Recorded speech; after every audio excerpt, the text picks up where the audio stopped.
Alhamdulillah, salatu wassalamu ala rasulillah wa ala alihi wa sahbihi wa man tabi'ahum bi ihsan ila yaumil qiyamah.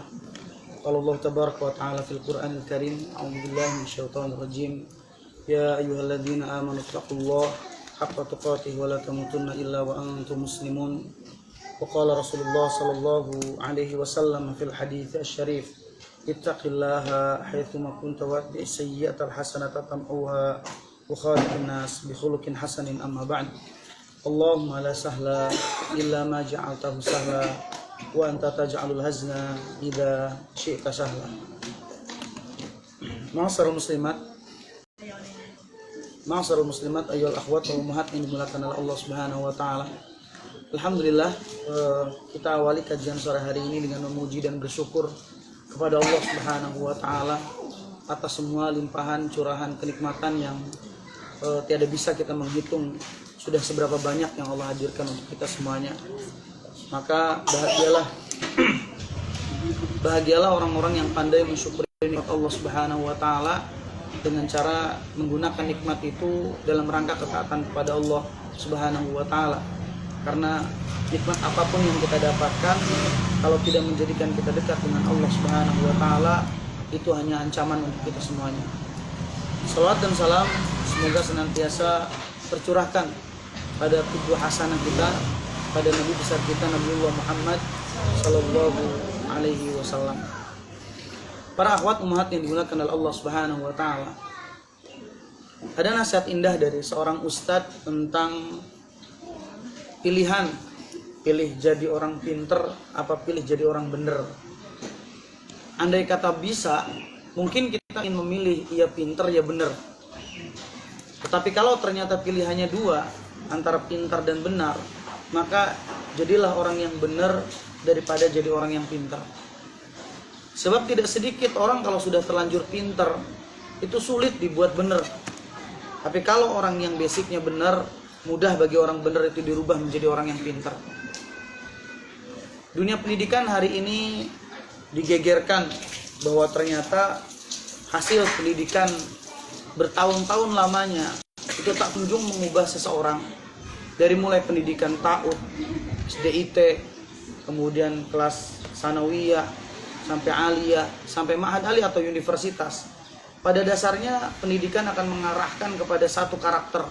Jadi pendidikan akan mengajarkan kepada kita, taklim akan mengajarkan kepada kita agar kita bisa menjadi orang yang baik.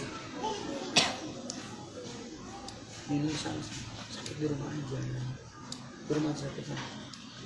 Akan mengantarkan seseorang pada perilaku menjadi orang yang baik. Kalau bahasa kerennya namanya good man atau insan adabi, manusia yang baik. Lah, bukankah setiap orang butuh orang yang baik? Seorang perempuan pengen punya suami yang baik. Sebagaimana seorang laki-laki pun ketika ingin mencari seorang istri, dia akan cari istri yang baik. Pengen punya karyawan yang baik. Bahkan ketika seorang bawahan pun ingin mendapatkan bos atau pimpinan, sama, ingin mendapatkan pimpinan atau bos yang baik.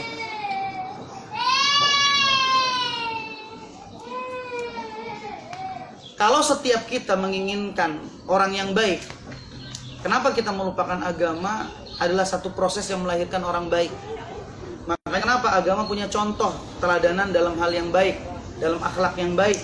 Maka contohnya adalah Nabi besar kita Nabi Muhammad sallallahu alaihi wasallam. Para akhwat ummahat yang dimuliakan oleh Allah Subhanahu wa taala. Dalam sebuah kitab yang ditulis oleh Dr. Roghib Asirjani, judulnya Rahmatur Rasulullah sallallahu alaihi wasallam. Artinya bahasa Indonesianya tuh kalau tidak salah bukunya Rasulullah Sang Penyayang. Jadi bahasa Arabnya bukunya Rahmatur Rasulullah sallallahu alaihi wasallam. Jadi kasih sayangnya Rasulullah sallallahu alaihi wasallam. Di dalam buku tersebut dijelaskan beberapa riwayat atau banyak riwayat yang menjelaskan tentang bagaimana cerminan akhlaknya Nabi Muhammad SAW. Kalau para akhwat ummahat pengen melihat akhlak seseorang, jangan melihat ketika stabil duduk seperti ini. Ulama salaf pernah mengatakan jika ingin melihat akhlak seseorang, ungduru indal ghadab. Lihatlah seseorang itu ketika marah. Baru akan ketahuan karakter aslinya seperti apa. Kalau ingin menilai orang itu berani atau tidaknya, jangan nilai dari ucapannya. Karena kalau orang ngomong bisa aja tinggi, saya bisa berantem, bisa kayak gini. Tapi lihatlah keberanian seseorang di medan peperangan, kata ulama. Maka kalau ingin mengukur seseorang itu akhlaknya baik atau tidak, maka cara mengukur atau melihatnya ketika posisinya dia marah. Dan Nabi Muhammad SAW lolos ujian akan itu semuanya. Satu ketika di salah satu peperangan, Rasulullah SAW sedang tidur istirahat. Tiba-tiba didatangi seorang laki-laki, namanya Al-Harith. Laki-laki tersebut bernama Al-Harith, tiba-tiba itu sudah berdiri tepat di kepalanya Rasulullah SAW. Jadi Nabi sedang berbaring, orang itu sudah posisi di atas kepalanya Rasulullah SAW. Nah, salah satu di antaranya, orang itu membentak Rasulullah seraya si pedangnya itu diayunkan. Muhammad, kalau dalam kondisi seperti ini, siapa yang bisa menyelamatkanmu? Nabi melihat ke atas, orang itu sudah mau membunuh Rasulullah.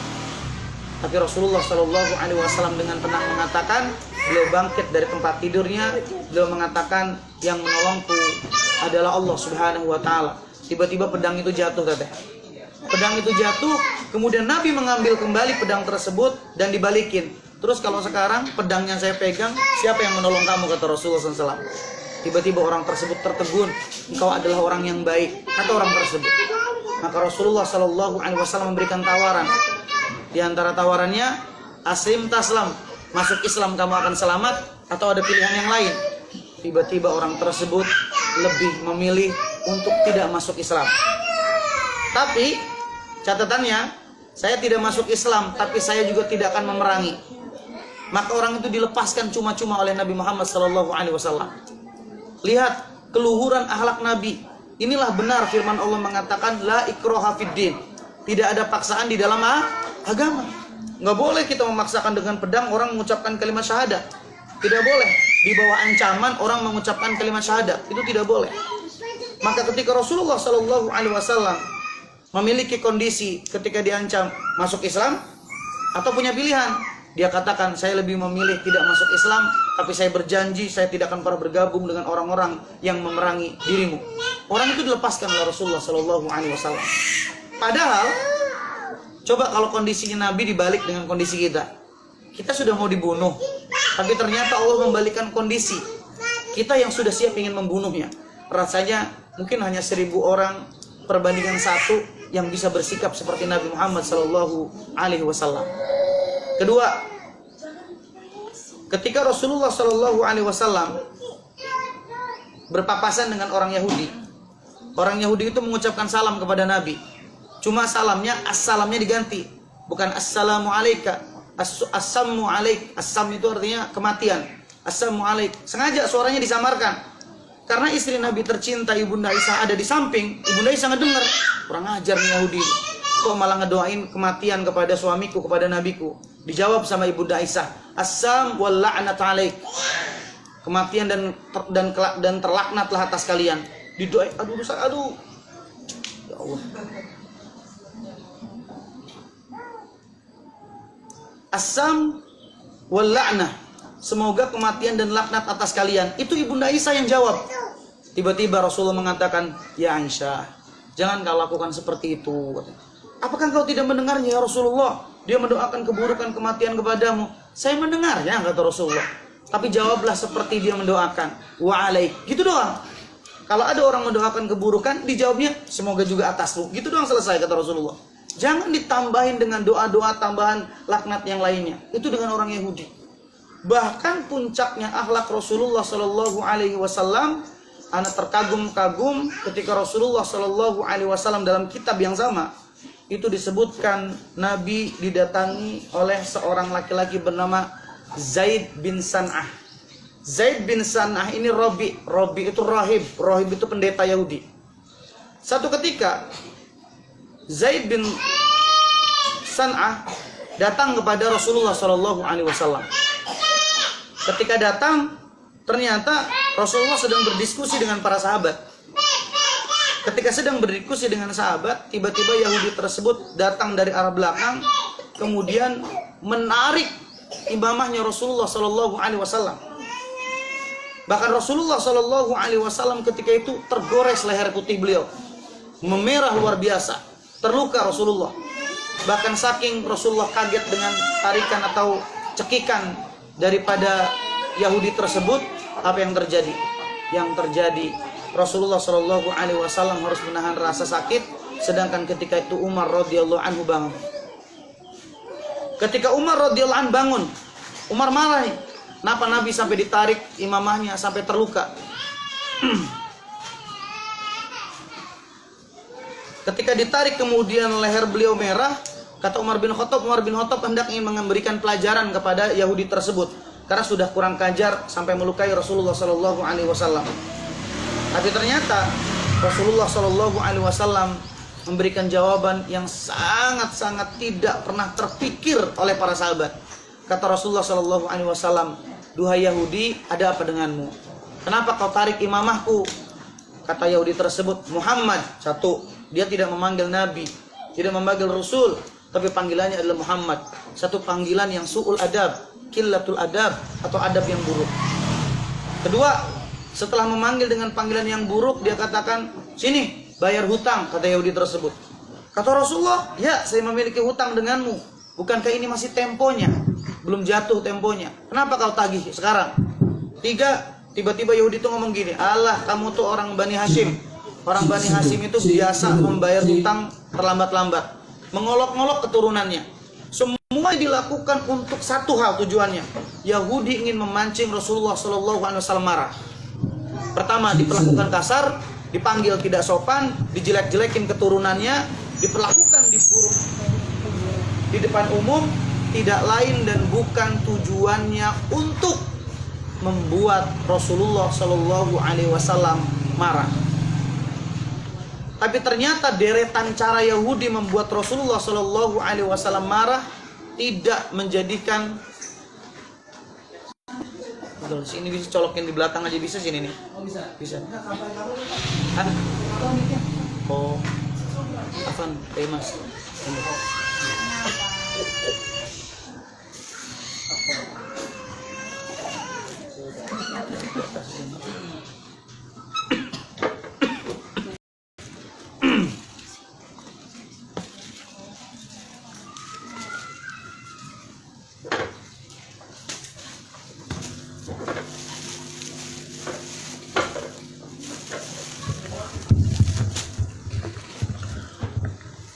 Semua cara dilakukan oleh orang Yahudi tersebut.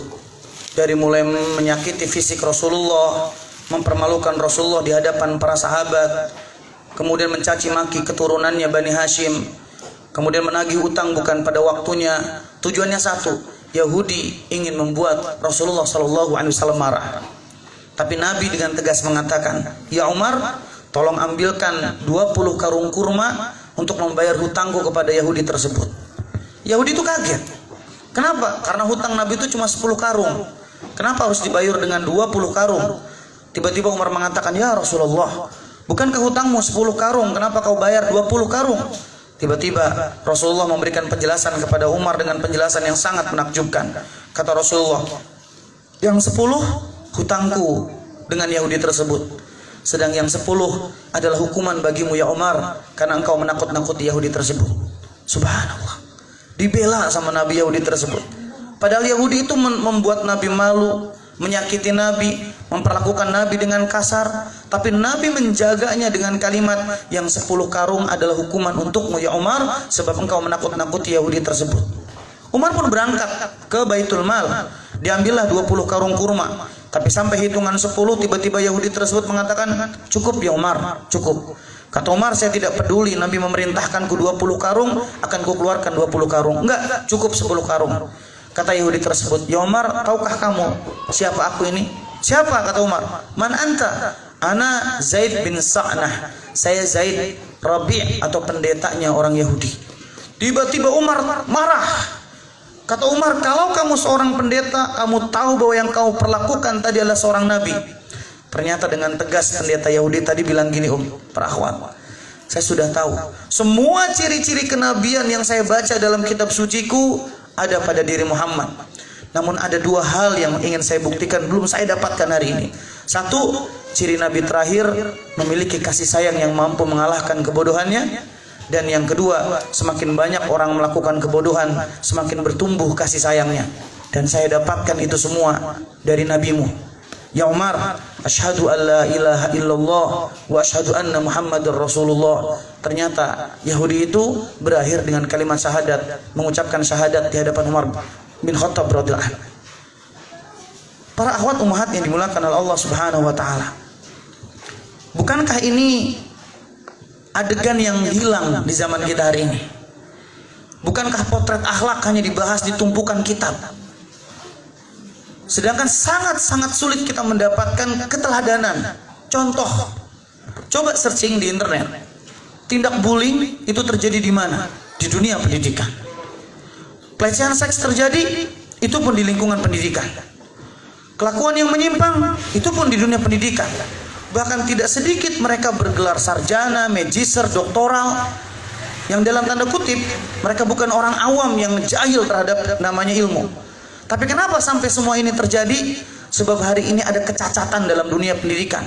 Pendidikan cacat melahirkan orang yang baik, karena pendidikan hari ini hanya menghantar sekedar menjadi orang yang berpengetahuan. Banyak orang tahu A, B, C, banyak orang tahu halal haram, banyak orang tahu tentang ini boleh, ini nggak boleh, tapi hanya sedikit orang yang mengenal Allah dengan cara ilmu Allah Subhanahu wa taala itu sendiri. Itulah kenapa Nabi diutus oleh Allah Subhanahu wa taala untuk menjelaskan Al-Qur'an yang isinya 30 juz. Kemudian contohnya siapa? Teladannya siapa? Maka contoh dan teladan terbaiknya adalah Rasulullah sallallahu alaihi wasallam. Bukankah dalam surah Al-Ahzab Allah Subhanahu wa taala mengatakan bahwa laqad kana fi Rasulillahi uswatun hasanah, bahwa dalam diri Nabi ada uswah hasanah, ada suri tauladan yang baik. Bahkan kenapa kita dalam salat kita hanya 2 nabi yang kita ucapkan salawat dalam salat kita? Allahumma salli ala Muhammad wa ala ali Muhammad kama sallaita ala Ibrahim wa ala ali Ibrahim. Kenapa hanya 2 keluarga nabi ini? Padahal nabi begitu banyak. Bahkan Rasul jumlahnya ratusan, nabi jumlahnya ratusan. Tapi kenapa kok hanya diambil contoh Nabi Ibrahim dan Nabi Muhammad sallallahu alaihi wasallam? Ternyata di antara jawaban ulama, para ummahat, akhwat, jawabannya, kenapa 2 nabi ini yang disebut namanya dalam salat kita? Betapa agungnya, betapa mulianya mereka berdua. Salah satu di antaranya karena mereka berdua memiliki keteladanan. Apa bukti keteladanannya? Selain menyebutkan di sana aja, sayang. Udah. Selain disebutkan keteladanan pada nabinya, Nabi Ibrahim, Nabi Muhammad sallallahu alaihi wasallam, pun juga disebutkan keluarganya. Kenapa enggak Nabi Nuh? Kenapa enggak Nabi Lut? Kenapa enggak Nabi Yusuf? Nah, karena untuk mendapatkan sebuah keteladanan, itu yang paling berat.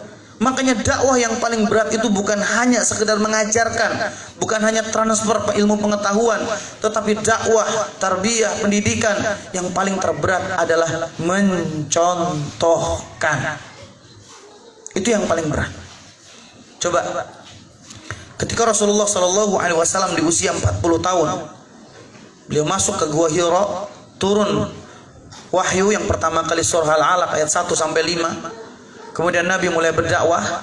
Bukankah orang yang pertama kali mendapatkan dakwah Rasulullah 4 orang? 4 orang. Ini gambaran Jadi sejarah atau sirah itu jangan dibaca untuk dihafalkan, tetapi dibacalah untuk mengambil ibrah pelajaran di dalamnya. Kenapa? Anda berpikir kenapa 4 orang pertama ini yang didakwahi Nabi?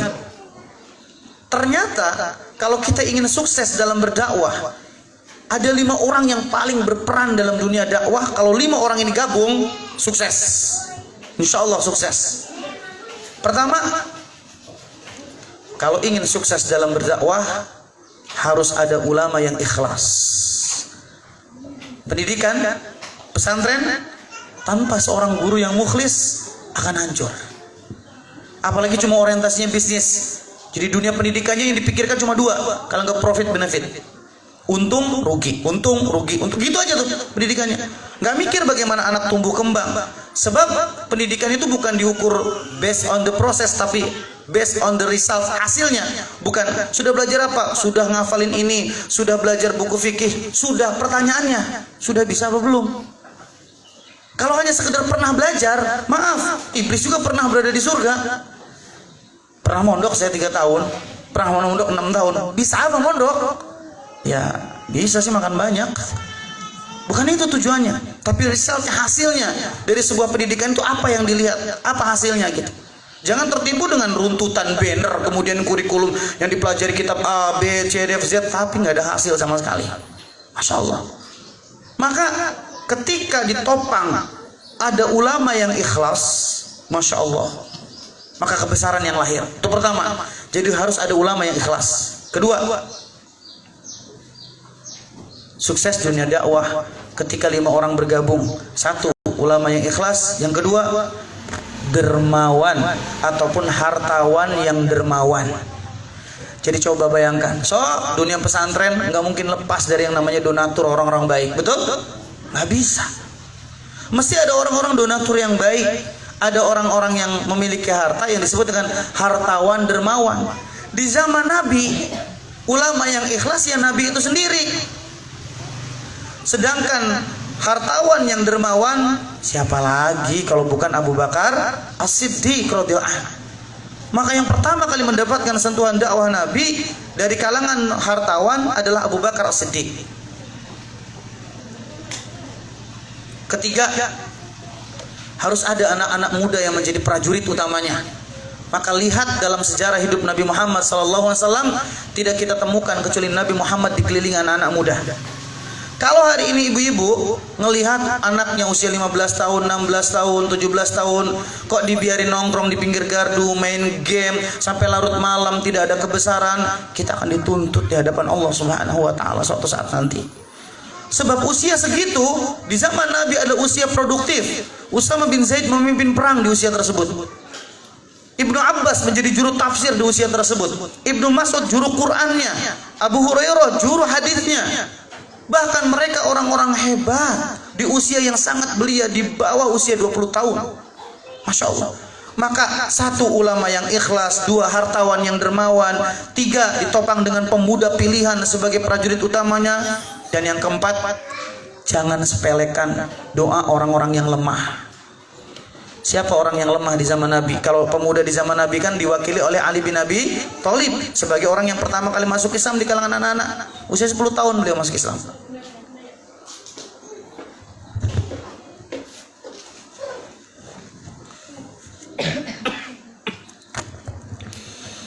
Sedangkan dari kalangan doa orang-orang lemah yang mendoakan, makanya kalau pesantren kayak gini nih, yang mungkin membuat eksis gara-gara ada anak yatimnya, gara-gara ada duafanya, gara-gara ada tetangga pesantren yang ikut terbantu, gara-gara ada masyarakat yang mendapatkan manfaatnya.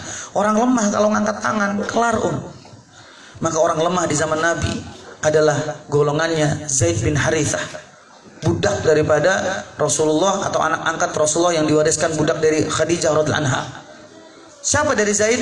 Bilal bin Rabah akhirnya masuk, seorang budak juga, kalangan bawah. Jangan ini dakwah kajian pengennya sama orang kaya semua. Ketika sama orang nggak punya nggak mau, nggak bisa. Karena orang yang nggak punya, orang yang lemah, ketika dia ngangkat tangan kelar urusan kita.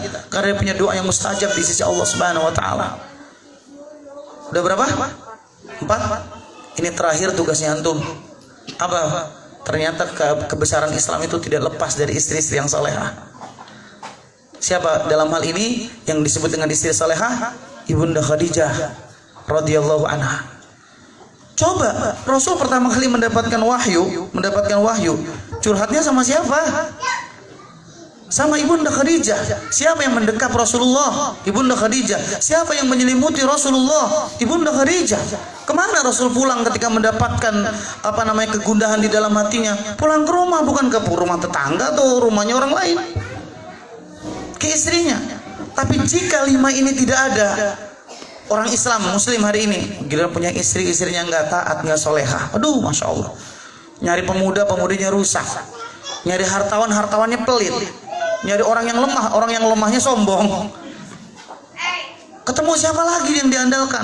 Tapi kalau lima ini hadir sebagai orang yang pertama kali mendapatkan sentuhan dakwah Rasulullah sallallahu alaihi wasallam, Masya Allah, ternyata yang paling utama disentuh dakwahnya oleh Nabi adalah keluarganya. Karena kalau keluarganya sudah safety, sudah selamat, nggak bisa dikritisi. Nggak ada antum baca sirah nabawiyah Nabi nikahin ibunda Aisyah usia 9 tahun, diolok-olok sama musyrikin Quraisy, nggak ada. Yang ngolok-ngolok Rasulullah menikahi bunda Aisyah adalah umatnya hari ini, yang ngaku-ngaku umatnya. Rasulullah Shallallahu Alaihi Wasallam sampai memiliki lebih dari 9 istri. Tolong sebutkan sama anak, siapa yang mengolok-olok Nabi punya 9 istri di zaman Nabi? Nggak ada. Yang mengolok-olok adalah orang yang mengaku umatnya hari ini. Ketika Nabi Muhammad SAW menikahi Safiyah, wanita Yahudi masuk Islam, siapa berani yang mengkritisi? Nggak ada. Karena kalau diserang dari urusan pribadi, Nabi nggak bisa diserang urusan pribadi. Sudah menjadi suri tauladan. Tapi kalau sekarang ada ustadz misalkan ceramah banyak jamaahnya, nikah lagi, bubar jamaah. Boikot ustadz, nggak boleh hadirin. Kan ada masalah dengan hati kita ini, Ada masalah. Bahkan nunggu banget bubarnya. Udah bubar tasyakuran, bacakan bahkan. Insya Allah luar biasa. Ada apa ini dengan umat Muhammad hari ini? Maka kalau kita menengok masalah seperti ini menunjukkan bahwa kita kurang membaca sirah nabawiyah. Kurang keteladanan, hingga yang ditunggu adalah kerusakan. Maka orang-orang tadi seperti satu poinnya, fadhol Mas Kurang silakan. Satu, ternyata ditopang oleh ulama-ulama yang ikhlas, Masya Allah. Kedua, hartawan yang dermawan. Tiga, pemuda pilihan sebagai prajurit utama. Empat,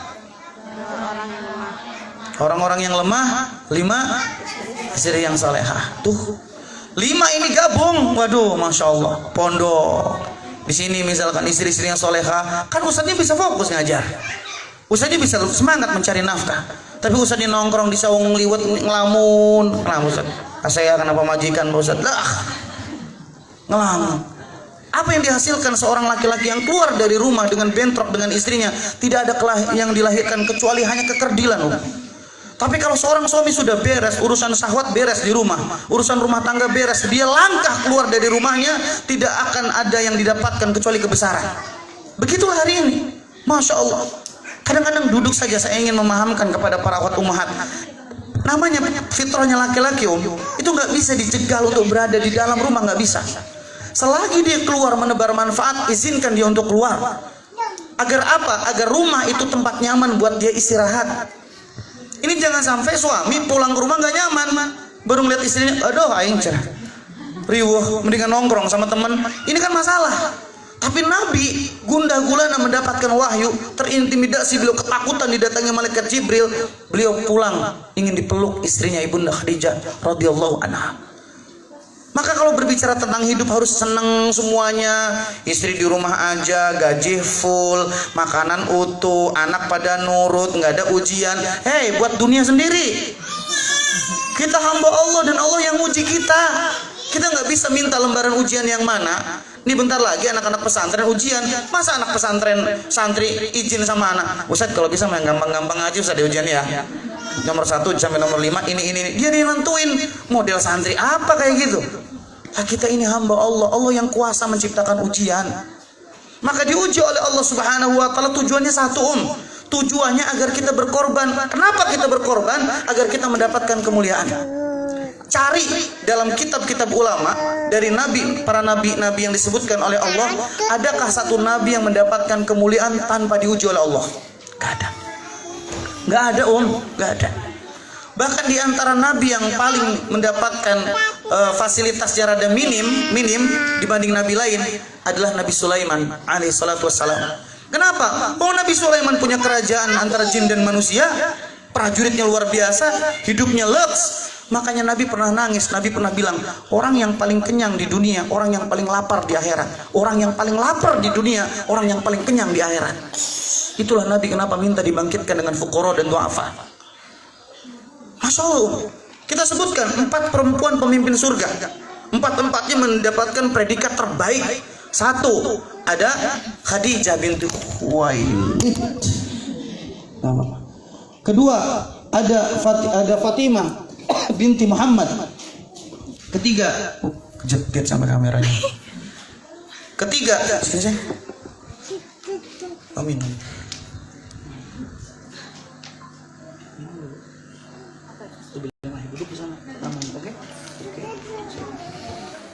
Ada Khadijah binti Khuwailid, ada Fatimah binti Muhammad, ada Asiyah imra'atu Fir'aun, ada Maryam binti Imran.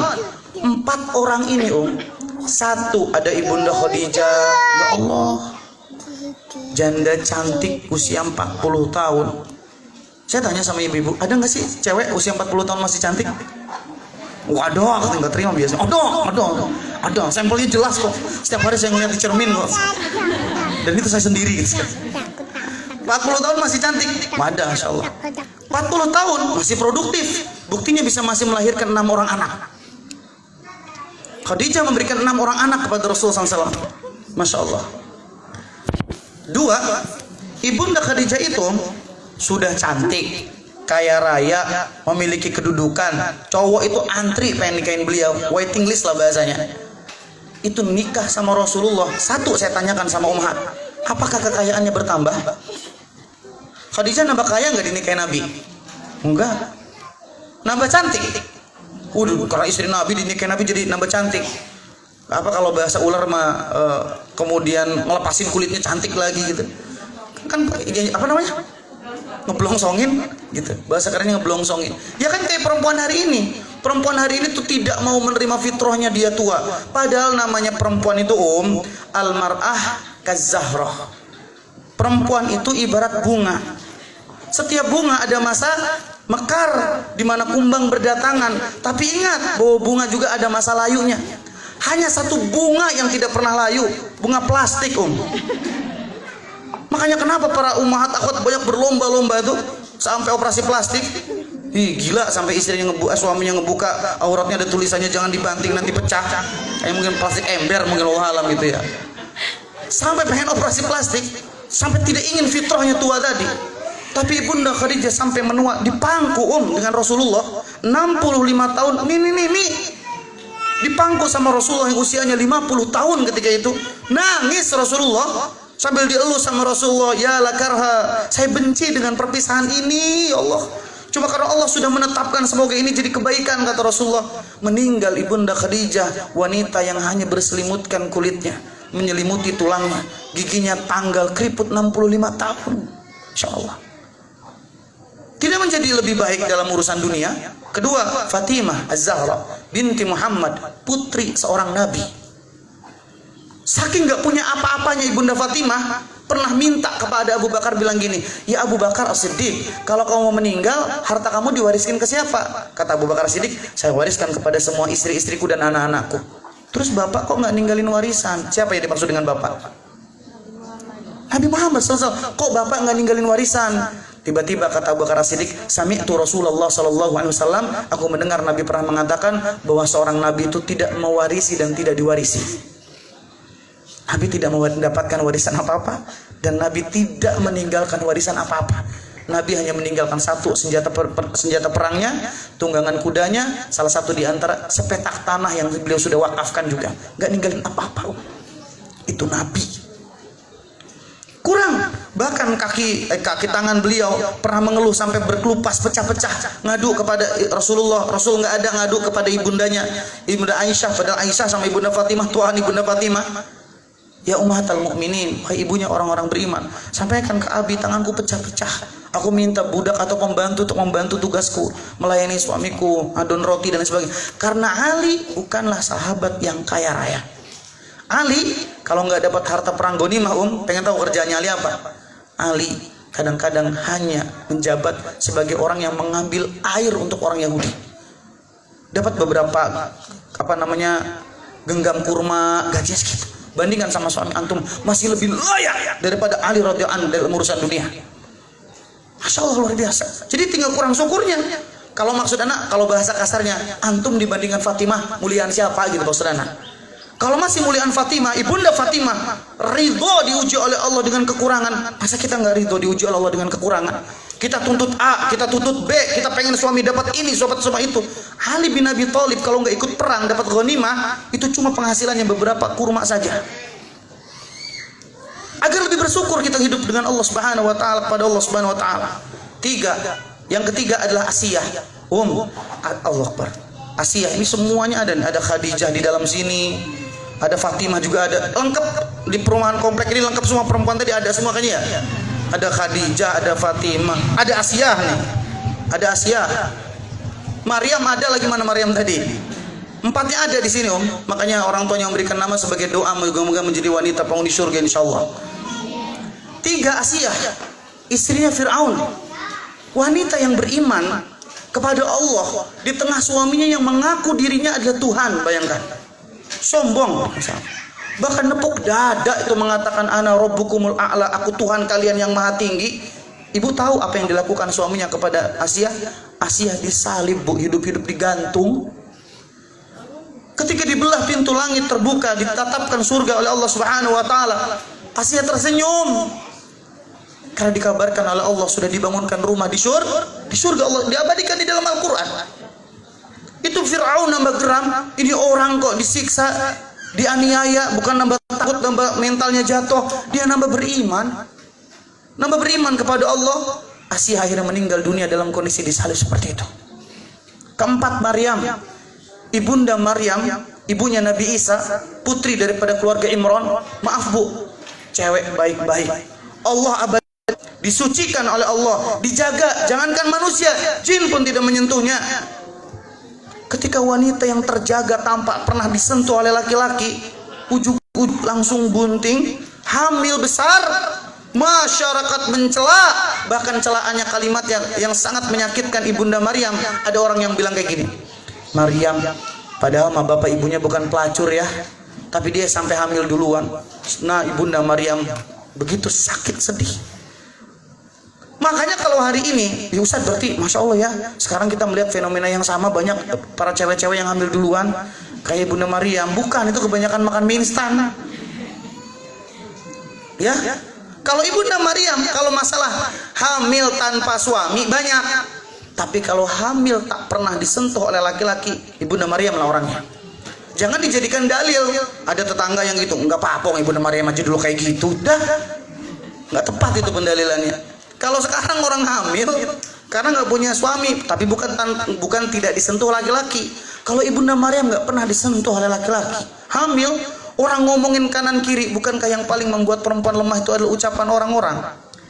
Coba perempuan diomongin kayak gitu. Dulu mas solehot, sekarang mas solehah, gaya.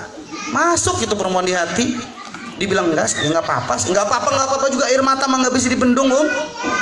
Kalau air mata sudah keluar perempuan, makanya kenapa di dalam Al-Quran Allah tidak senang kita melihat terlalu lama sedih. Ibunda Maryam, dari kesedihan Ibunda Maryam, para ulama belajar bahwa ternyata kesedihan itu mampu merusak fisik dan mampu merusak batin. Nggak boleh sedih-sedih. Suami meninggal, jangan terlalu sedih. Anak meninggal, jangan terlalu sedih. Wallah, anak pernah merasakan fase di mana kesedihan itu luar biasa, membuat jasad sakit dan roh sakit. Salah satu di antaranya kapan? Ketika jasad dan ruh sakit, ketika sedih, ketika ditinggal oleh orang yang kita cintai. Makanya Abu Bakar As-Siddiq ketika mencintai Nabi, Abu Bakar As-Siddiq sudah mempersiapkan hati. Kata Bakar As-Siddiq, suatu saat saya mencintai Nabi, suatu saat nanti saya akan ditinggal oleh Nabi. Makanya beliau lebih kuat. So, istri-istri sekarang belum mempersiapkan hati, hatinya belum dipersiapkan bahwa suatu saat nanti akan kehilangan suami. Ketika itu terjadi, aduh luar biasa, nikah lagi Pak Ustadz, alhamdulillah kalau nikah lagi. Tapi belum tentu buat sebagian orang bisa move on dengan gampang, itu belum tentu, betul? Wah, ada yang sedih, ada yang meluk pohon gedang kepok, dianggap suaminya karena suaminya dulu gede tinggi gitu kan. Masya Allah, luar biasa. Ibunda Maryam bahkan kesedihannya yang mampu menghibur adalah Allah. Apa hiburan Allah? Allah memerintahkan Ibunda Maryam untuk berjalan. Jadi kalau sedih, ini buat jomblo-jomblowati juga sama nih. Kalau lagi sedih, jangan sekali-kali ngurung di dalam kamar. Jelong-jelong dong. Kalau mikir sudah nggak keluar masalahannya, keluarlah jalan. Maksudnya ketika kita diliputi kesedihan kemudian kita mengurung diri di ruangan, semakin kita merasa paling disakiti, merasa paling sedih, merasa paling tidak beruntung. Sudah, tiap hari cuma hanya mengarang untuk status-status di-update di WhatsApp, di post di sosial media. Pokoknya ngerasa diri paling sakit. Dan ternyata kalau batin sudah ikut sakit, jasad kembali juga ikut sakit. Salah satu contoh bukti di dalam Al-Quran bahwa kesedihan itu mampu merusak jasad adalah ketika bapaknya Nabi Yusuf alaihi salatu wassalam dicabut pandangannya, akhirnya buta. Nabi siapa? Nabi Yakub buta karena menangisi Nabiullah Yusuf. Itu jadi bukti bahwa kesedihan itu merusak fisik dan merusak batin. Maka nggak boleh, ya. Maka para akhwat ummahat yang dimuliakan oleh Allah Subhanahu wa taala, jadi jangan sampai itu ketika kita berbicara tentang 4 perempuan tadi itu, 4 perempuan pemimpin surga itu identik dengan pengorbanan. Maka Nabi yang pertama kali didakwahi Nabi adalah istrinya. Oleh karena itu, dari istrinya Nabi Muhammad SAW, Ibunda Khadijah, kemudian Ibunda Khadijah meninggal dunia, Rasul menikahi Saudah, menikahi Ibunda Aisyah, menikahi Hafsah. Ada testimoni daripada Ibunda Aisyah tentang akhlaknya Nabi Muhammad SAW. Jadi kalau ingin mengukur akhlak seseorang, cara ngukurnya nih, ukurlah akhlak dari orang yang paling dekat dengannya. Para umat pengen tahu akhlaknya seorang laki-laki suami, tanyain sama istrinya. Kalau pengen tahu akhlaknya seorang istri, tanyain sama suaminya. Mungkin dia di majelis taklim ramah, di pergaulan dia humble, dia baik, dia ramah dan lain sebagainya, tapi tolong jujur tanyakan kepada suaminya. Kalau pengen tanya seorang laki-laki itu akhlaknya bagus apa? Tanyain sama istrinya. Karena ketika para sahabat bertanya tentang akhlak Nabi, Waalaikumsalam, sahabat kemudian bertanya kepada Ibunda Aisyah, bagaimana sih akhlaknya Nabi? Ternyata Masya Allah, jawaban Ibunda Aisyah membuat kita terkagum-kagum. Kata Ibunda Aisyah radhiyallahu anha, kana khuluquhu al-Quran. Ternyata akhlaknya Nabi adalah Al-Quran yang berjalan. Nabi ngukur, karena tidak sedikit seorang ikhwan yang sama ikhwan yang lain baik, sama tamu baik, sama orang lain bagus, sama istri kasar, sama anak galak, tapi sama anaknya tetangga yang bentar lagi suaminya meninggal dunia baik biasanya. Masya Allah, ini cerminan. Padahal Rasulullah Shallallahu Alaihi Wasallam mengatakan, kata Rasulullah, khairukum khairukum li ahlikum wa ana khairukum li ahli. Sebaik-baik kalian, kata Nabi, yang paling baik buat keluarga kalian, dan aku adalah orang yang paling baik buat keluarga aku. Itu Nabi yang bilang. Nah sekarang kita ngambil dari yang paling dekat nih, akhlaknya Nabi Muhammad SAW dengan orang yang ada di isi rumahnya, dengan istrinya. Kita bandingin ya, suami ibu-ibu sudah tarafnya akhlaknya Nabi apa belum nih? Jauh. Belum ditanya udah belum gitu. Insya Allah nanti malam kita gepir nanti bapak-bapaknya yang hadir biasanya malam sama. Anak nggak bedain sekarang sore ibunya akhlak, bapak juga malamnya akhlak. Biar ketemu di ranjang semuanya orang yang berakhlak insya Allah. Kok dokter yang senyum-senyum sih? Jojongan sih dok kalau persiapan. Satu, tentang akhlaknya Nabi dengan istri-istri beliau. Nabi, satu akhlak Nabi, salah satu cuplikan atau adegan potret bahwa akhlak Nabi kita luar biasa dengan istrinya. Satu, Nabi berlaku romantis dengan para istri-istrinya. Walau istri beliau lebih dari 9, tetapi semua istrinya merasa dispesialkan. Ada orang hari ini suami istrinya cuma 1, tapi tidak pernah merasa spesial di suaminya. Sampai ngupdate terus tuh, kalau istri di mata suami kayak monyet tuh kata dia. Tapi kalau istri di mata suami orang lain mah cantik luar biasa. Kok ada kata saya orang buat konten kayak gitu. Nah tadi, padahal Nabi Muhammad SAW kalau kita berbicara tentang akhlaknya Nabi ke istri, siapa jawab perempuan yang gak jatuh cinta sama Nabi sampai datang perempuan nawarin diri kepada Nabi. Ya Rasulullah, tidakkah kau memiliki hajat untuk menikahi aku? Bayangkan, ada perempuan ujuk-ujuk datang ke Rasulullah minta dinikahi. Masya Allah, itu bukti bahwa Nabi begitu luar biasa akhlaknya. Ya, siapa yang tidak terkesima dengan akhlaknya Nabi? Nabi pernah berlaku romantis dengan ibunda Aisyah radhiyallahu anha. Jadi ibunda Aisyah itu jadi jandanya saja beliau tuh usia 17-18 tahun. Usia kelas berapa tuh 17-18 tahun? Cik, usia berapa? 25 ya antum ya? SMA kelas 23 ya, kelas 23 segitu Ibunda Aisyah. Pernah satu ketika Rasulullah Shallallahu Alaihi Wasallam, padahal tahu usianya jauh sekali. Ketika itu Rasulullah Shallallahu Alaihi Wasallam itu sedang berada di samping para sahabat. Masjid Nabawi lagi penuh lagi penuh dengan orang-orang Habasyah, orang-orang Ethiopia yang sedang lagi latihan perang di masjid, itu nyusun strategi perang dan sebagainya. Kan ada adegan peperangan dan lain sebagainya. Rasulullah memanggil istrinya. Kata Rasulullah SAW, ya Aisyah dipanggil dengan dua panggilan mesra. Satu disingkat namanya Aish, yang kedua dipanggil dengan nama sebutan Humairah yang kemerah-merahan. Sebab pipi beliau merah. Jangan kesinggung yang hitam nanti, ana sebutkan nanti. Ya Humairah, wah yang kemerah-merahan sini. Itu Rasulullah memanggil istri beliau dengan panggilan Humairah. Artinya pelajaran pertama, Nabi begitu santun dan akhlaknya baik kepada istrinya. Satu, cara Nabi membangun akhlak yang baik kepada istrinya, memanggil dengan panggilan yang paling disenangin sama istrinya. Tanyakan sama istrinya, Neng, lebih senang dipanggil apa? Karena saya mah hidung nggak merah kayak ibunda Aisyah, atau kalau dipanggil Humairah mah fitnah. Panggil saja yang hitam tapi ada manis-manisnya. Ya habata sauda, wahai jinten hitam, kan penuh manfaat.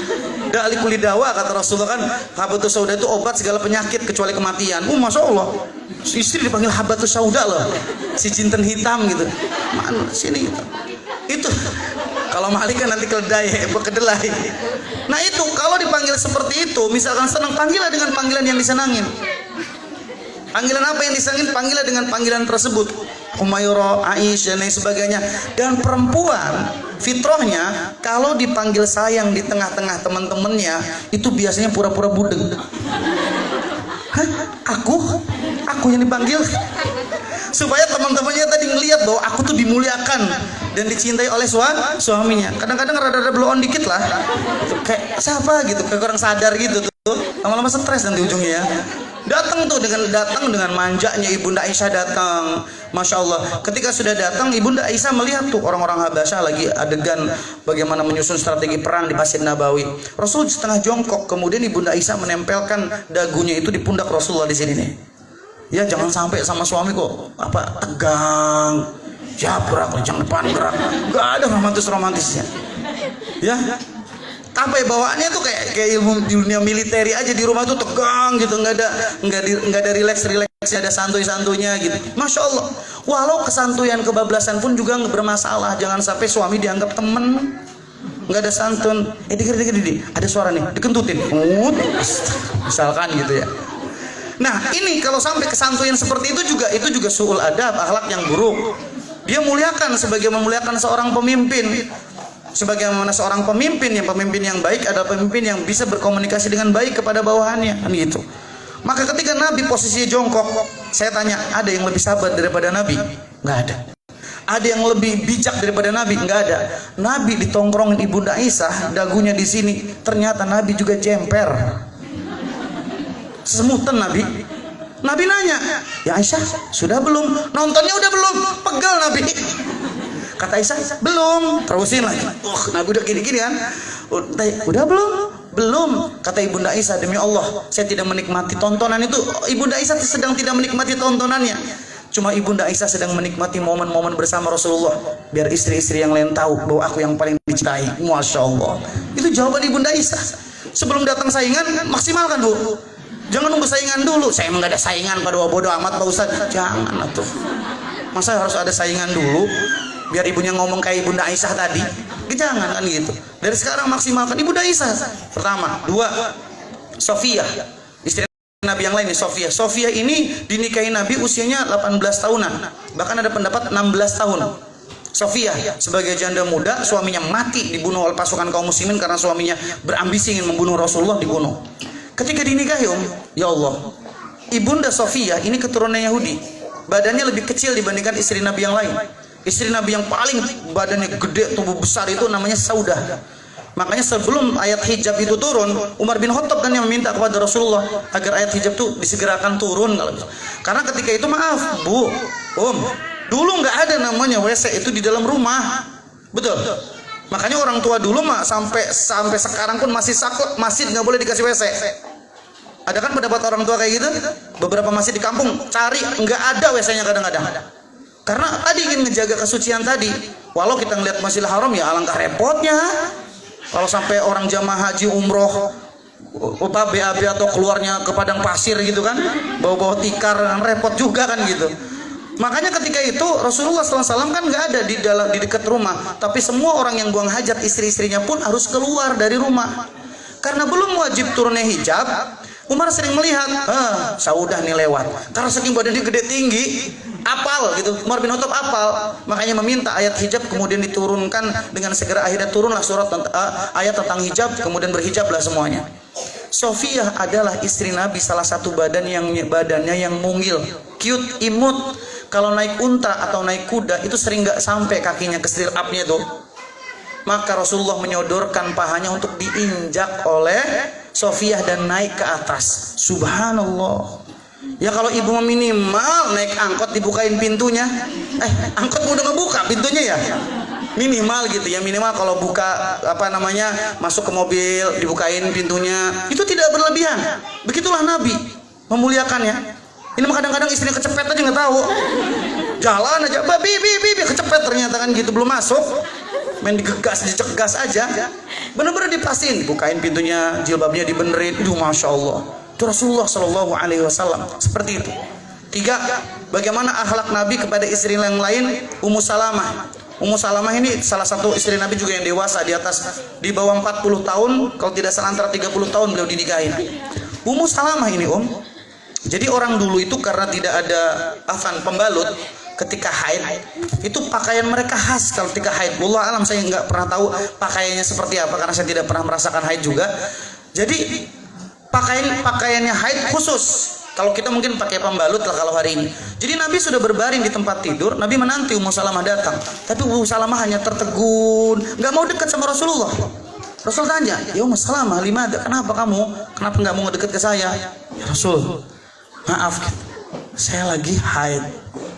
Artinya nggak bisa ngelayani Rasulullah. Kata Rasulullah, apa masalahnya dengan haid? Kau tetap istriku, kau tetap aku muliakan. Maka Rasul menyelimuti Ummu Salamah dengan satu selimut padahal beliau haid. Haid ketika itu tidak sama dengan hari ini. Haid di zaman jahiliyah itu hina. Perempuan ketika haid itu dipisahkan tempat tinggalnya. Tidak boleh minum dari satu tempat dengan orang yang sedang bersih. Tapi Rasulullah SAW sampai meminum bekas minumnya ibunda Aisyah. Hati-hati kalau ada suami ummahat minum terus suami gini nih, bau cai. Nanti itu Rasulullah minum dari bekas di mana ibunda Aisyah meminum. Masya Allah, luar biasanya akhlaknya Nabi, memuliakannya. Kalau sampai apalagi dia lap dulu, kesinggung banget istri gitu ya, dilap seret gitu, semprot pakai sunlight gitu, seret gitu, Allahu Akbar gitu, sampai segitunya. Tapi Rasulullah meminum bekas bibirnya ibunda Aisyah radhiyallahu anha. Kurang akhlaknya apa Nabi Muhammad SAW dengan istri-istrinya? Itu dengan istri-istrinya. 2, gimana akhlaknya Nabi dengan anak-anak kecil? Masya Allah, Rasulullah itu kayak superhero kalau pulang ke Madinah.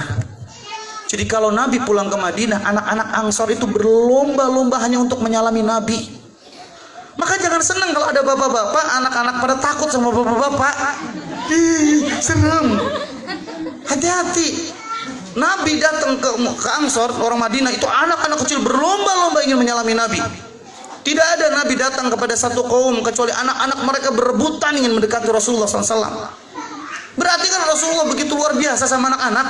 Ini mah kadang ada bapak-bapak ditakuti sama anak-anak, kok seneng?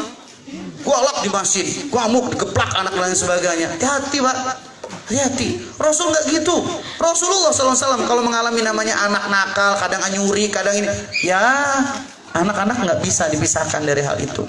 Anak-anak cuma bisa diarahkan. Di zaman Nabi pun sama, ada anak-anak nyolong kurma. Dalam sebuah buku yang ditulis tentang dunia pendidikan, ya. Ini pentingnya bagi seorang guru juga mengkaji bahwa bukan hanya sekedar cukup memiliki ilmu, tetapi seorang guru juga harus tahu ilmu, menyampaikan ilmu. Itu penting. Hari ini banyak mungkin orang berilmu, jago bahasa Inggris, tapi tidak sedikit yang tidak paham tentang bagaimana menyampaikan ilmu. Rasulullah pernah diadukan sama orang muhajirin, orang Ansor. Ya Rasulullah, anak-anak orang-orang Ansor nyuriin kurma. Tuh, nyuriin kurma. Di mana? Di kebun sana. Diadu sama Rasulullah. Siapa orangnya? Fulan ketahuan. Dikumpulin tuh anak-anak tuh. Ketika dikumpulin, Rasulullah SAW bertanya, ya aulad, wahai anak-anak, kenapa kamu nyolong kurma? Tuh, anak-anaknya bilang gini, lapar ya Rasulullah. Tuh, karena nggak ada yang dimakan. Lihat bagaimana Rasul menghukum. Nggak ada namanya dihukum, dipermalukan, kemudian dicemooh, dihina. Tapi ngakunya basicnya pendidikan, ilmu, orang ngerti pendidikan, tapi menghukum dengan menjatuhkan mentalnya, itu jauh lebih sakit daripada pukulan. Hukuman memalukan itu hukuman puncak seperti zina. Itu baru dihukum dengan memalukan kan, agar tidak diulang. Kalau orang nggak bisa baca, anak nggak bisa tahapan ini, kemudian dipermalukan di depan umum, itu sudah menjadi guru yang akan dihisab di hadapan Allah karena membuat cacat mentalnya seorang anak. Apa yang dilakukan Rasulullah SAW? Kata Rasulullah, nah, yang di bawah makanlah karena itu halal, yang jatuh-jatuhan halal, tapi yang di atas itu bukan hakmu, haram diambil. Jangan diulangi lagi ya. Iya ya Rasulullah. Tuh, enak anak-anak dikasih pemahaman semacam itu. Akhlaknya Nabi, belum akhlaknya Nabi kepada Hasan. Bukankah orang tua sekarang kalau melihat ada bapak-bapak sholat gendong anak, mesti dipermasalahkan, ih kok sholat gendong anak? Itu sunnah yang diajarkan oleh Nabi kita ketika menggendong cucunya Hasan Hussein. Walau ada klasifikasinya, tapi kalau anak yang jelas dia pakai pampers dan di situ ada air kencingnya, maka tidak boleh digotong-gotong. Maka sangat rawan bisa najisnya itu tumpah dan lain sebagainya. Tapi kalau dia dengan jelas si anak itu nggak bernajis, maka tidak mengapa untuk menggendongnya untuk mereda tangisannya. Begitulah. Bahkan Rasulullah adabnya, akhlaknya kepada anak-anak, pernah Rasulullah sujud tuh lama banget sampai para sahabat itu bingung, jangan-jangan Nabi ini dibunuh, jangan-jangan Nabi ada apa-apa. Dicek, ternyata Nabi kok lama banget sujudnya, karena pas sujud pundaknya dinaikin cucunya. Katanya, saya enggan untuk memutus dia untuk main-main, biarkanlah dia. Namanya anak kecil. Tuh, Masya Allah, luar biasa. 3, bagaimana akhlak Nabi sama orang-orang awam, orang-orang badui, orang-orang yang gak ngerti agama, orang-orang yang gak ngerti pendidikan. Pernah satu ketika Rasul punya selendang, bagus selendangnya, direbut sama orang badui. Ya Muhammad, wahai Nabi Allah, atini, berikan harta Allah itu kepadaku. Sahabat itu sampai kesinggung, Rasul ditarik sampai merah juga. Kata Rasul, berikan selendang itu kepada Arab Badui tersebut. Kan orang awam. Dikasih, Rasul nggak marah. Bahkan orang Badui ini pulang ke kaumnya dan bercerita, saya ketemu sama Nabi, baik banget. Nabi Muhammad SAW orangnya. Masya Allah. Nabi pernah didatangi orang Badui. Orang Badui itu ketakutan luar biasa ngelihat Nabi. Nabi bilang, saya manusia sama seperti kalian, saya makan seperti kalian yang makan. Jangan kamu takut. Sini. Nabi mendekati. Masya Allah. Itu akhlaknya Nabi. Belum akhlaknya Nabi sama sahabat-sahabatnya. Di antara akhlak Nabi sama sahabat-sahabatnya, anak teringat Rasulullah SAW pernah bermimpi. Di antara mimpinya Nabi masuk ke dalam surga dan Nabi mendapatkan di surga ada sebuah istana. Warnanya putih, baydo. Di istana tersebut di ujung-ujungnya dijaga oleh perempuan-perempuan yang cantik jelita. Rasul bertanya kepada yang menunggu, ini istana megah banget, punya siapa? Kata perempuan tersebut, itu istana punyanya Al-Faruq, Umar bin Khattab. Besok Nabi bangun cerita sama Umar bin Khattab, ya Umar, tadi malam saya bermimpi, di dalam mimpiku saya melihat istana berwarna putih. Setelah saya tanyakan, ternyata istana tersebut milikmu. Siapa coba orang yang nggak senang Nabi? Sahabat dibilang kayak gitu. Kata Umar, mau berkaca-kaca tuh, Umar mau nangis. Terus saya hendak masuk, ketika saya tahu istana ini milikmu dan di sekelilingnya banyak perempuan, saya enggan masuk ke dalam istana tersebut. Ditanya sama Umar, kenapa engkau tidak mau masuk ya Rasulullah? Kata Rasulullah, sebab saya tahu ya Umar, kamu itu laki-laki pencemburu. Saya nggak mau kamu cemburu. Umar bin Khattab nangis sesanggukan di hadapan Rasulullah. Nabi sampai paham kalau karakter Umar pencemburu. Nabi ngerti kalau Utsman itu pemalu, lebih pemalu daripada anak perawan yang dipingit. Jadi Nabi ngenali karakter satu-satu, ya, satu-satu sahabat yang dikenali. Jangan sampai ini temenan udah lama tapi nggak ngerti yang disenengin apa, yang nggak disenengin apa. Jojong aja. Tahu temennya nggak bisa makan pedas, kalau masak pedas aja fokusnya aja, usah biar nggak makan. Gede sih makannya banyak dia mah. Kan aneh gitu loh. Jadi kita nggak mungkin bisa membuat orang menspesialkan kita, nggak bisa. Tapi kita bisa berusaha untuk menjadikan orang itu spesial di hadapan kita. Caranya memuliakan orang tersebut seperti Nabi memuliakan para sahabat.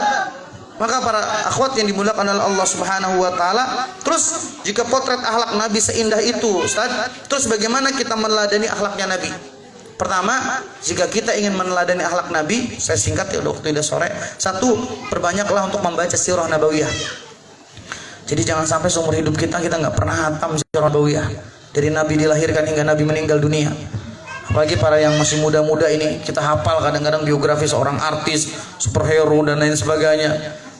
Tapi kita nggak hafal Nabi kita sejak dilahirkan sampai Nabi kita meninggal dunia. Kita nggak tahu anak-anaknya, kita nggak tahu istri-istrinya seperti apa. Hati-hati. Kedua, setelah kita membacanya, mari coba untuk mentadaburi dan mengimaninya. Tadaburi. Setiap sekat lembaran kehidupan Nabi ditadaburi. Kemudian setelah ditadaburi diimani bahwa ini adalah bimbingan dari Allah Subhanahu wa taala, contoh dan suri tauladan terbaik. Dan yang ketiga, ketika sudah ditadaburi, sudah diimani, jangan lupa juga untuk diaplikasikan atau diamalkan, mengamalkannya. Setiap contoh-contoh yang Nabi sebutkan, Nabi ajarkan, aplikasikan dalam kehidupan kita. Dan yang keempat, tentu ini puncaknya, menjadikan kehidupan Nabi dan akhlak Nabi adalah barometer kehidupan kita. Jadi kita ngukur, saya ini sudah baik apa belum? Menurut Nabi, ini boleh nggak ya marah? Kalau Nabi apa yang dilakukan kalau Nabi dalam posisi seperti ini? Jadi Nabi yang jadi barometer, jadi ukuran. Kalau Nabi yang jadi ukuran, insya Allah kita akan mendapatkan kebaikan. Tapi kalau perasaan yang menjadi ukuran, perasaan sering berkhianat dengan ilmu yang kita miliki. Maka jadikanlah sunnah itu benar-benar kasafinah. Sunnah itu seperti perahu. Siapa yang naik di atasnya najah, dia akan selamat. Tapi siapa yang meninggalkannya, maka dia akan tenggelam. Maka berupayalah untuk mengikuti sunnah semampu kita. Ya, semampu kita bukan berarti ngikuti tinggalin gitu aja. Tapi benar-benar semampu kita dalam artian kita mengaplikasikan sunnah itu seperti kita naiki sebuah perahu. Kalau kita loncat dari perahu tersebut kita akan tenggelam.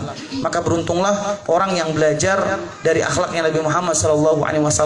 Para akhwat perempuan, istri-istri Nabi lebih dari satu, bukan hanya tentang poligami, tapi agar antum bisa memilih mau cari guru seperti istri Nabi yang mana.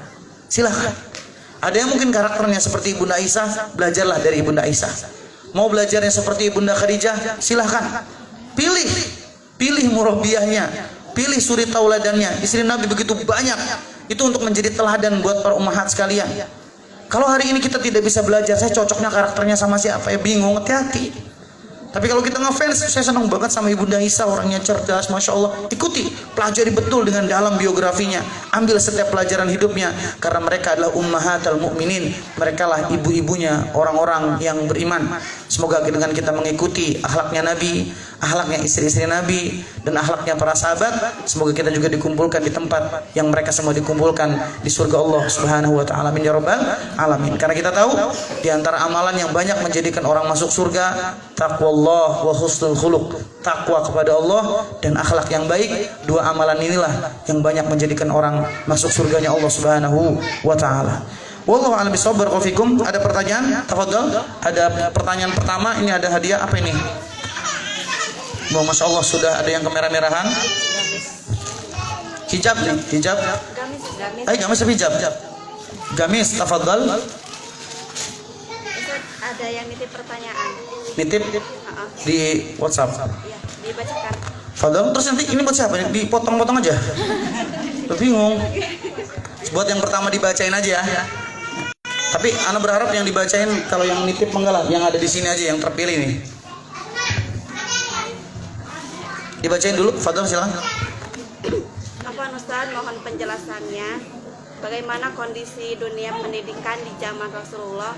Kalau di zaman sekarang seperti tingkatan pendidikan sekarang, dan bagaimana beliau mengatur kurikulumnya? Jazakallah khair. Oke, Masya Allah. Itu yang hari ini sedang saya perdalami, Saya teringat banget kalau dulu gimana sih pendidikannya Rasulullah itu. Jenjang pendidikannya. Saya baru teringat kalau SD, SMP, dan SMA itu ternyata jenjang pendidikan yang bukan disusun oleh muslimin. Ya, termasuk ada sekolah negeri, ada sekolah swasta, ada sekolah internasional. Itu produknya orang-orang Inggris dan orang-orang Perancis. Contoh, ada pendidikan ketika orang-orang Inggris dan orang-orang Perancis meneliti bahwa sumber kecerdasan kaum muslimin ada di dua hal. Kalau pengen cerdas anak-anaknya, pengen cerdas kita, puncaknya dua. Itu dalam surah Yusuf kalau tidak salah. Inna anzalna Qur'anan Arabiyyan la'allakum ta'qilun. Jadi dua yang menjadikan kaum muslimin itu cerdas secara materi. Satu, Arabiyah, bahasa Arab. Yang kedua adalah Al-Quran. Jika lembaga pendidikan itu mengoptimalkan atau memaksimalkan dua mata pelajaran ini dipandu dengan adab, insya Allah anaknya anak-anak yang lahir dengan cerdas. Karena dunia barat sudah membuat riset, anak yang cerdas adalah anak yang konsumtif terhadap kata-katanya lebih banyak. Dan Al-Quran sudah berapa ribu kosakata yang termaktub di dalam Al-Quran. Belajar bahasa Arab, kitab Alfiyah, Imriti, Jurmiyah, sudah berapa tuh susunan bahasa Arab yang dihafal. Itu rahasia kecerdasannya. Maka dibuatlah strategi oleh orang Inggris Prancis untuk membuat 3 kategori dunia pendidikan. Satu, sekolah swasta yang identik adalah sekolah pesantren yang full dengan bahasa Arab dan Al-Quran, tapi dijadikan image-nya kurang baik. Sekolah buangan, kan dulu mah gitu di pondok, sekolah anak nakal, kumuh, musola-musola yang sudah lusuh ditaruh di ujung. Masuk kedua, ada sekolah negeri. Sedangkan sekolah negeri porsi Al-Quran dan bahasa Arabnya lebih minim kan? Apalagi hari ini yang mengajarkan sekolah negeri, jujur ya, sangat minim banget Al-Quran dan bahasa Arabnya. Masuk ke sekolah international school, lebih nggak ada bahasa Arab, lebih nggak ada Al-Qurannya. Mereka bahasa pengantarnya English, bahasa Inggris. Al-Quran nggak ditaruh di sebelah mana kan gitu. Pinter matematika tapi nggak ngerti sholat, jago fisika tapi nggak ngerti mandi junub seperti apa. Maka kalau dibuat sistem pendidikan di Rasulullah SAW, simpel kata para ulama salaf, Rasulullah membuat kurikulum sederhana. Kurikulumnya apa? Ta'addabu tsumma ta'allamu. Fokus anak-anak itu terhadap adab, baru kemudian ajarkan mereka ilmu. Adab di sini, Ali bin Abi Thalib mengatakan bagaimana mengajarkan adab kepada mereka? Mengajarkan adab kepada mereka, adibuhum muallimuhum. Ajarkan, dibuat ulama jadi singkatannya TOP. TOP. Ini lagi coba anak aplikasikan buat anak sendiri nih, dan coba menggodok supaya menjadi konsep yang luar biasa. Sudah diterapkan oleh para doktoral dunia pendidikan di daerah Depok sudah ada, di daerah Jawa sudah ada mengkonsepkan ini. TOP. Top. Tanamkan adab sebelum ilmu. Utamakan fardu ain sebelum fardu kifayah. P. Pilih-pilih fardu kifayah. Hari ini anak, contoh mahasiswa, ada kuliah, ngambil jurusan misalkan sosial politik. Dia lupa kalau dia balik kampung yang jauh lebih membutuhkan pertanian daripada dunia sosial politik. Ilmu fardu kifayah itu ilmu yang kalau dipelajari satu orang selesai kewajibannya. Makanya yang paling pertama adalah tanamkan adab. Setelah tanamkan adab, tanamkan ilmu. Setelah tanamkan ilmu, pilih fardu ain. Urusan sholat dibenerin dulu, wudhu benerin, mandi junub benerin, bagaimana dia sholat khusyuk benerin. Jangan ujuk-ujuk belajar tentang politik A, B, C, D, sholat aja belum bener. Ngomongin politik perempuan cowar-cowar di dunia sosial media, hijab belum tertutupi. Bagaimana dia komitmen dengan Allah? Komitmen dengan aturan Allah saja tidak. Maka dibuat TOP, tanamkan adab sebelum ilmu, fardu ain sebelum fardu kifayah, pilih-pilih fardu kifayah. Hari ini jangan anak-anak terbuang sia-sia. Anak banyak punya teman-teman mahasiswa yang salah ngambil jurusan. 87% mahasiswa itu salah ngambil jurusan. Ketika sudah lulus bingung, ijazahnya nggak kepake, ilmunya nggak kepake. Kan aneh. 4 tahun ngabisin waktu, kemudian nggak kepake. Terus buat apa? Bukan gak ada ilmu yang sia-sia. Kalau di sejak awal sudah pilih-pilih fardu kifayahnya kan, tentu tidak lebih sia-sia gitu loh. Ini yang menjadi masalah akhirnya. Maka ketika membaca kurikulumnya Nabi mengajarkan iman sebelum Al-Quran. Itu juga ungkapannya. Apa itu iman? Ma waqara fil qalbi wa saddaqul amal.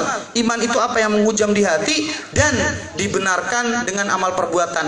Kalau iman sudah menghujam, nggak akan mengkritisi Al-Quran, nggak akan mengkritisi hadis, dia sudah beriman dulu. Hari ini banyak apa-apa dikaji sesuai dengan logika.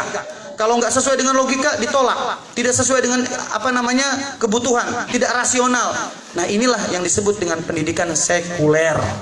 Jadi memisahkan materi agama dengan materi dunia. Padahal dunia akan utuh dan stabil ketika dibungkus dan diramu dengan pendidikan agama. Jadi intinya Nabi mengajarkan anak-anak para sahabat itu rata-rata adab dulu. Afan kalau kita lebih lebar, waktunya mepet banget ya. Dibagi 3 Jadi levelnya dibagi 3. 1, Allah menyebutkan dalam surah Ar-Rum kalau tidak salah juga ada sama. Jadi anak yang disebut dengan golden moment dari 0 sekian tahun sampai dia di bawah usia 7 tahun, itu kan anak baru istilahnya belum dikenalkan apa-apa, baru diajarkan tentang Allah seperti ini, nggak didikte dan lain sebagainya. Kewajibannya cuma baca tulis doang kok. Maka pendidikan dulu namanya bukan SD tapi kutab. Itu tingkatan sampai SD. Kutab. Kalau SMP sampai SMA namanya madrasah. Di para salaf disebut dengan madrasah. Madrasahnya Imam Ghazali dan lain sebagainya. Itu di Jakarta sudah ada, di Bogor sudah ada sistem seperti itu. Jadi anak dari 4 sampai 5 tahun sampai usia belasan tahun itu fokusnya cuma baca tulis saja. Baca tulis. Dan baca tulis Al-Quran nanti dipersiapkan dengan ditalkinkan Al-Quran. Itulah pendidikan yang sampai melahirkan Imam Syafi'i usia 6 sampai 7 tahun beliau sudah hafal Quran. Itu yang bisa ditalkinkan tadi, ditalkinkan. Setelah nanti masuk usia pertengahan, usia dikenalkan dengan kewajiban. Apa kewajibannya kata Rasulullah? Kalau anak sudah 7 tahun diperintahkan untuk apa? Nah, dikenalkan dengan kewajiban. Kewajiban dia menjaga auratnya, kewajiban dia sholat, kewajiban dia ketika bangun tidur beresin tempat tidur. Dikenali dengan kewajiban. Kalau udah anak segitu, rada ada penekanan. Bahkan kalau masuk anak 10 tahun, Nabi suruh ngapain? Pukul dengan pukulan yang tidak mencederai. Bahwa ini sholat penting, pukul dengan pukulan yang tidak mencederai. Tapi kalau anak sudah usia 14, 13, 17 tahun ke atas, jadikan mereka seperti sahabat. Anak usia seperti itu harusnya sudah bisa diajak ngobrol sama orang tuanya, diajak dialog. Nabi kan gitu, bonceng Ibnu Abbas, bonceng Ibnu Mas'ud, dibonceng. Wih Allah, dialognya dalam. Masa ngomong sama anak belasan tahun Nabi ngomongnya gini, ya gulam, ya bunai, ihfadillah yahfadka. Jaga Allah maka Allah akan menjagamu. Idza sa'alta fas'alillah. Kalau kamu minta sama Allah. Anak belasan tahun diajak ngomongnya sekelas itu. Dan terbukti di salah satu pendidikan di Depok, saya lagi memperdalam salah satu buku seorang doktoral pendidikan, dia mengatakan beliau punya santri usia 19 tahun, tetapi karya ilmiah serta keilmuannya setara dengan sarjana dan magister.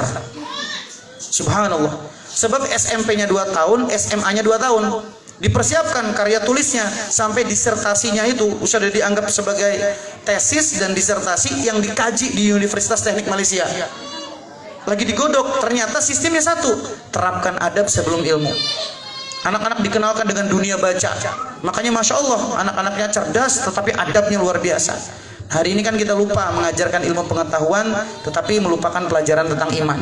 Insya Allah kalau di lain kesempatan kita akan bahas pendidikan dalam Islam, karena kita ngebahas lagi kajian tentang akhlak insya Allah. Waktunya sudah habis ya. Jadi hadiah tadi buat yang bertanya tadi ya. Di mana pertanyaan tadi? Di WC? Oh di WhatsApp. Ini pertanyaan ini buat hadiahnya nih. Aduh apa nih?